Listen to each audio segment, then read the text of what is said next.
surapan.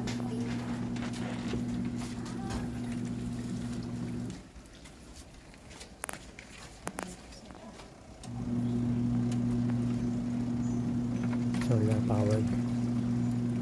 Habang may araw. Samantalay ng araw. Para sa paglalaba.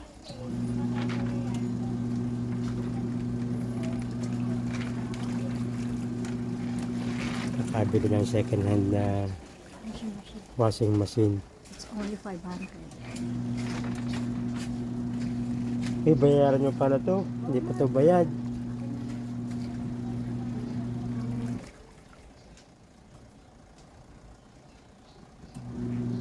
Salamat sa nagbenta.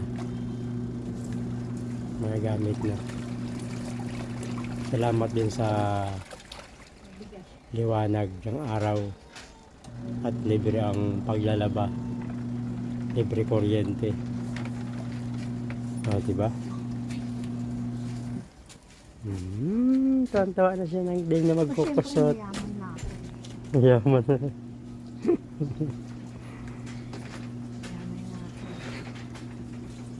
Di na magkukusot. Salamat sa haring araw.